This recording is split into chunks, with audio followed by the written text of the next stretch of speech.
Good morning students, myself S K Gulshan. आज मैं आप लोगों के बीच फिर से हाजिर हूं और आज मैं कक्षा 4 के लिए पाठ 2 लेकर आया हूं आप लोगों के बीच, जिसका शीर्षक है गुरु नानक। आज हम लोग गुरु नानक जी के बारे में पढ़ेंगे। तो चलिए मैं इस कहानी की शुरुआत करता हूं। आप सभी कोई इस वीडियो को ध्यानपूर्वक देखें। चलिए, समय समय पर हमारे देश में अनेक महापुरुषों का जन्म हुआ है। उन्होंने भाईचारे और एकता का संदेश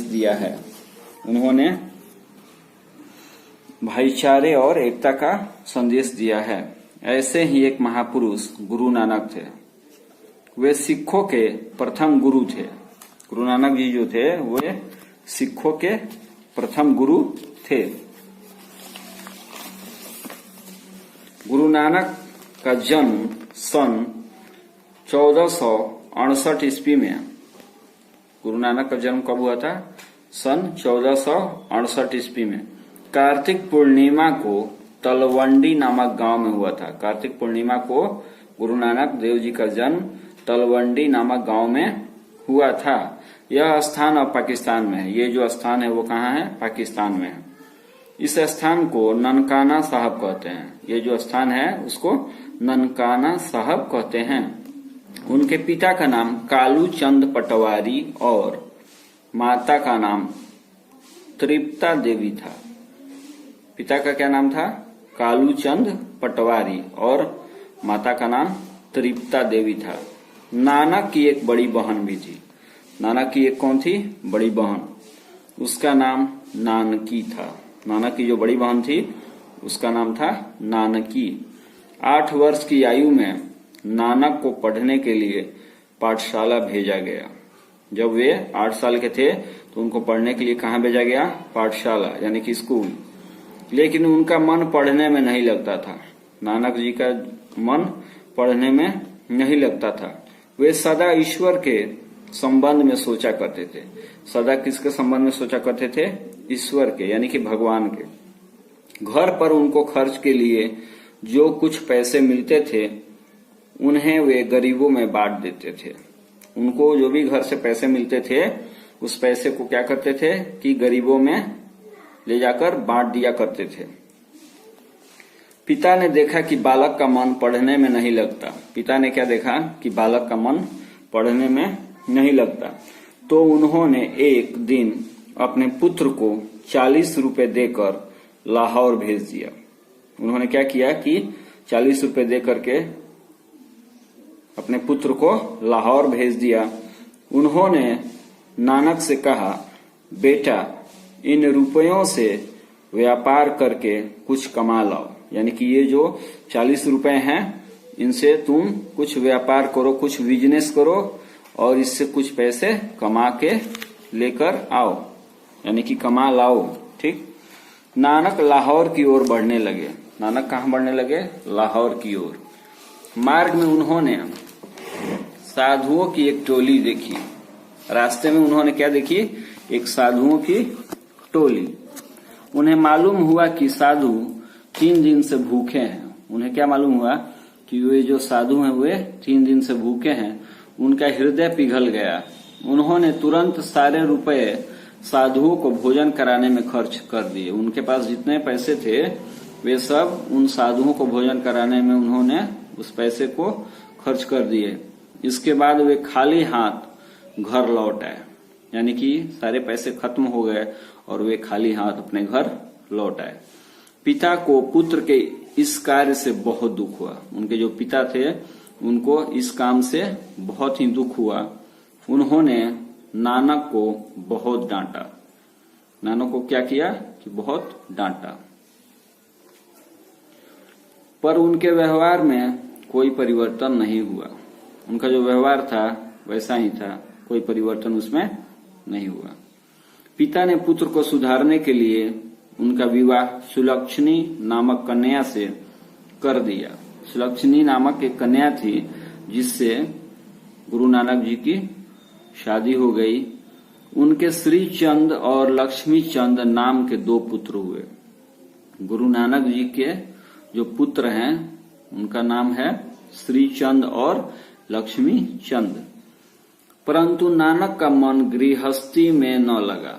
नानक जी जो थे उनका मन गृहस्थी में नहीं लगा, यानी कि घर के कामकाज में नहीं लगा। वे जो कुछ कमाते थे दीन दुखियों में बांट देते थे, जो गरीब लोग होते थे उनमें वो बांट देते थे।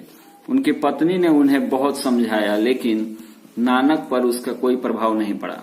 उनकी जो पत्नी थी उन्होंने बहुत समझाया, लेकिन नानक के ऊपर कोई प्रभाव नहीं पड़ा। उन्होंने घर बार छोड़ दिया। नानक जी ने क्या किया कि घर बार सब छोड़ दिया।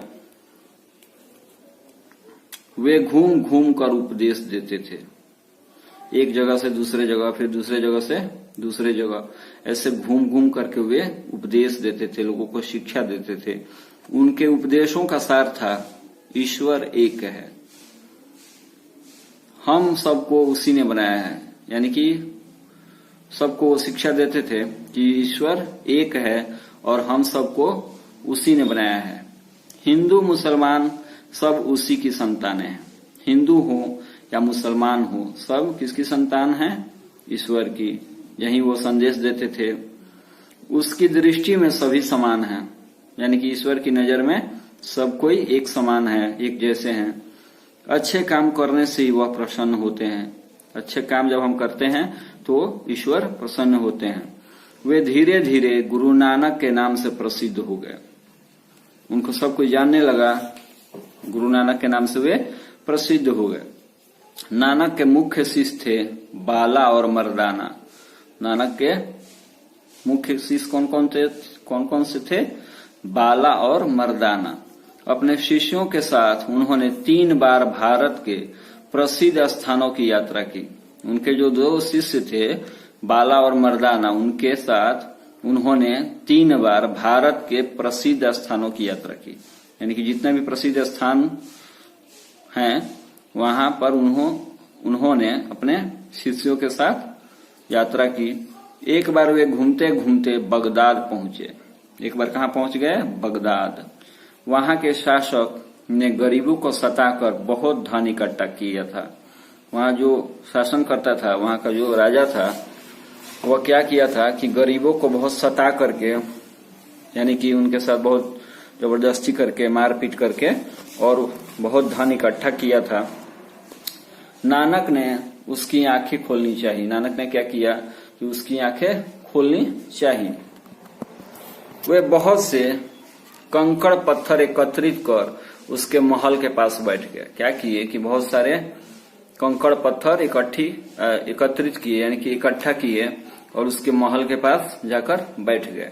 अगले दिन शासक उधर से जा रहा था, जो राजा था वहां का, बगदाद का, वो वहां से जा रहा था। उसने नानक से पूछा, यह सब क्या है? नानक ने उत्तर दिया, मैंने सुना है कि आपने बहुत सा धन इकट्ठा किया है। नानक ने जवाब दिया कि मैंने सुना है कि आपने बहुत सा धन इकट्ठा किया है और मरने पर आप उसे साथ ले जाएंगे, अतः मैं इन्हें ले जाऊंगा। मैंने ऐसा सुना है कि आपने बहुत सा धन इकट्ठा किया है और मरने पर आप उसे साथ ले जाएंगे, अतः मैं भी इन्हें ले जाऊंगा। मतलब जो अपने पास वे कंकड़ और पत्थर रखे थे उसके बारे में वे बता रहे थे कि मैं भी जब मरूंगा तो ये कंकड़ पत्थर को अपने साथ ले जाऊंगा। इस उत्तर का शासक के हृदय पर बड़ा प्रभाव पड़ा। ये जो जवाब था गुरु नानक जी का, ये बहुत ही शिक्षाप्रद जवाब था और इसका बहुत ही उस शासक के ऊपर प्रभाव पड़ा, उसके हृदय के ऊपर प्रभाव पड़ा। उसने क्या किया? तुरंत सारा धन गरीबों में बांट दिया। उसको ऐसी शिक्षा मिली कि उसने क्या किया कि सारा धन जो था वह गरीबों में बांट दिया और नानक का भक्त हो गया। नानक का क्या हो गया? भक्त हो गया। गुरु नानक के बनाए गए अनेक भजन अब तक गाए जाते हैं। गुरु नानक जी ने बहुत सारे भजन भी बनाए हैं जिनको अभी भी गाए जाते हैं, वे सब एक पुस्तक में संग्रहित हैं।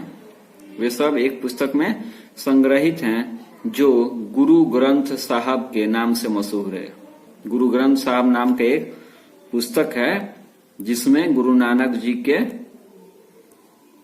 भजन जो हैं उसमें लिखे गए हैं, यानी कि संग्रहित हैं, एक जगह हैं।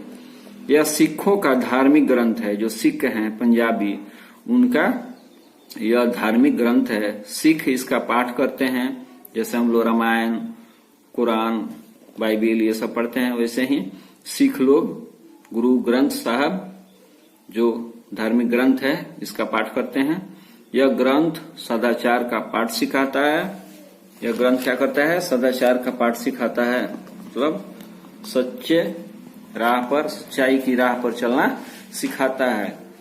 सन 1538 ईस्वी में करतारपुर जो कि पंजाब में है, में नानक का स्वर्गवास हुआ, यानी कि गुरु नानक जी की मृत्यु हो गई 1538 ईस्वी में पंजाब के करतारपुर में। उनके पश्चात, यानी कि उनके बाद, उनका शिष्य लहना उनकी गद्दी पर बैठा। उनके मृत्यु के बाद जो उनका शिष्य था लहना, वह उनकी गद्दी पर बैठ गया। आगे चलकर लहना ही गुरु अंगद के नाम से प्रसिद्ध हुआ। जो उनका शिष्य लहना था वह मृत्यु के बाद, गुरु नानक जी की मृत्यु के बाद उनकी गद्दी पर बैठ गया और आगे चलकर वहीं गुरु अंगद के नाम से प्रसिद्ध हुआ। अब इसमें जो शब्दार्थ है वो देखिए। पहला है सदाचार। सदाचार का अर्थ होता है अच्छा व्यवहार, एकत्रित करना, प्रभाव, असर, मार्गदर्शन यानी रास्ता दिखाना, दीन, गरीब, टोली, दल, भजन, ईश्वर की प्रार्थना में गाए जाने वाले गीत, संग्रहित, सुरक्षित रूप से एकत्रित करना, आंखें खोलना, सही रास्ता दिखाना। आप लोगों को मैं शब्दार्थ दिखा रहा हूं जो कि बुक में है, आप लोग उसको याद कर लेंगे और इस पाठ को अपने से भी घर पे पढ़ेंगे और समझेंगे। चलिए मैं आप लोगों को ये शब्दार्थ दिखा रहा हूं। पार्ट 2 है गुरु नानक, जिसका शब्दार्थ देखिए। इसको आप लोग अपने नोटबुक में लिख लेंगे और इसको याद कर लेंगे। आशा करता हूं इस कहानी को आप लोग अवश्य ही समझे होंगे। इसका प्रश्न उत्तर मैं अगले वीडियो में कराऊंगा। आप सबको ही तब तक इस कहानी को पढ़ें और इस शब्दार्थ को याद कर लें।